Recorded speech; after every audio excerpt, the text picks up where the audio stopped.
If you like everything about the Mitsubishi Outlander, accessibility, brutality and traditional Japanese reliability, but lack French charm, you can safely choose the C-Crosser.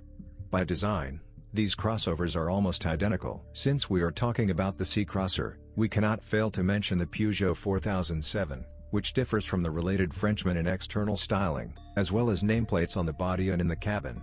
Otherwise, they have everything in common, both engines, and gearboxes with all-wheel drive transmission, and the design of suspensions with steering. Interestingly, the new French clones cost a little more than the Japanese donor.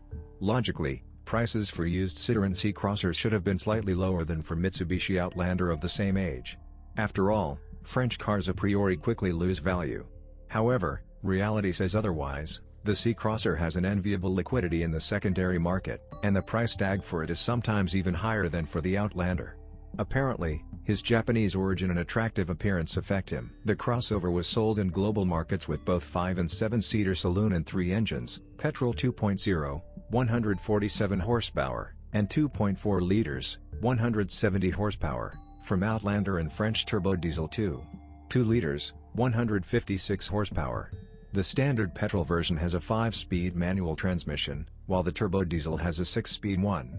In addition, a variator was installed on the gasoline C-Crosser. The French crossover compares favorably with the Japanese more generous equipment. C-Crosser with front-wheel drive and a manual transmission was offered only in the simplest version, which includes front airbags, air conditioning, electric windows and heated mirrors. The next version is noticeably richer.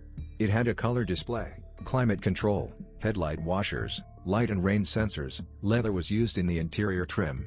Available only for the C-Crosser with a CVT, the performance is distinguished by a leather interior, xenon lighting, and electrically adjustable front seats.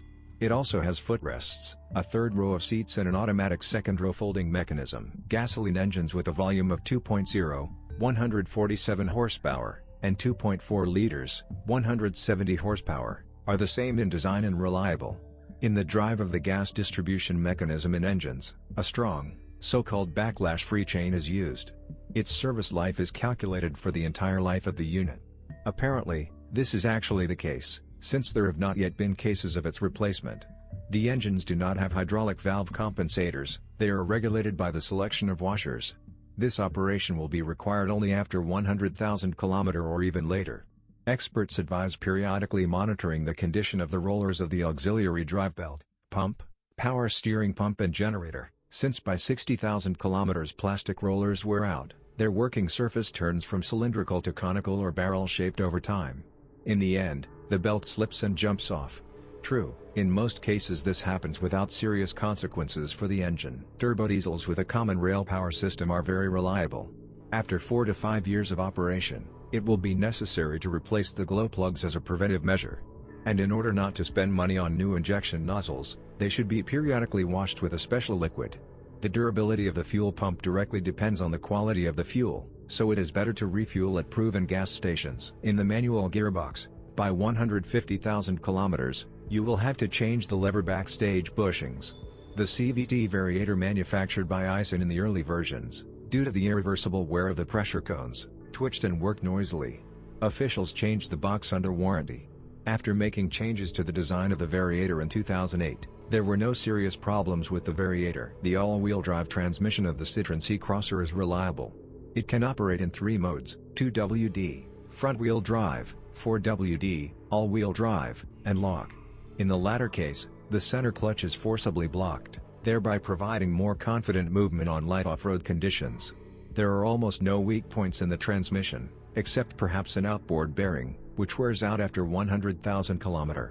True, it changes along with the cart-end shaft. In the fully independent suspension of the Citroen C-Crosser, the main gripes are with the front shock absorbers, which can leak for 15,000 km. Wheel bearings, which are changed separately from the hubs, are also short-lived. Racks and bushings of stabilizers nursed for 100. In the rear suspension, except for the hub bearings, nothing breaks before 100 to 130,000 km. True, with a full load, the suspension breaks through, so every 2 or 3 years you have to change sagging springs. The engines are designed for the 95th gasoline, but they work fine on the 92nd. It is also recommended to use the officials' motor electronics, from the category of super reliable. Cases of failure of oxygen sensors and mass airflow, idling are isolated, but a radiator leak after several harsh winters is not uncommon. Mechanical boxes are generally durable. There were problems with CVTs in early versions, but after 2010 these devices became more reliable.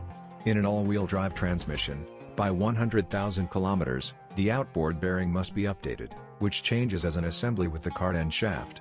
With long slipping off-road, the electronically controlled clutch overheats. In the front suspension, shock absorber struts failed, which in early copies could leak at 15,000 kilometers. Wheel bearings serve a little more, which can be changed individually, and not in pairs. Ball joints with levers are guaranteed to withstand 90,000 kilometers or more. The rear suspension usually does not make itself felt before 130,000 kilometers. Until this period, only wheel bearings and springs, which often sag during frequent operation of the machine with a full load, may not survive. In the brake system, more than 60,000 kilometers rarely withstand discs. Over time, the camber angles of the rear wheels leave. The body does not lend itself to corrosion, and the paintwork, like that of the Japanese, is weak. The rear windows warp over time, as their jammed rubber seal lets you know. In this case, you have to change the U-shaped sealing gum and file the fasteners of one of the guides. Windshields cracked for no apparent reason. Mechanics express a version of insufficient body rigidity.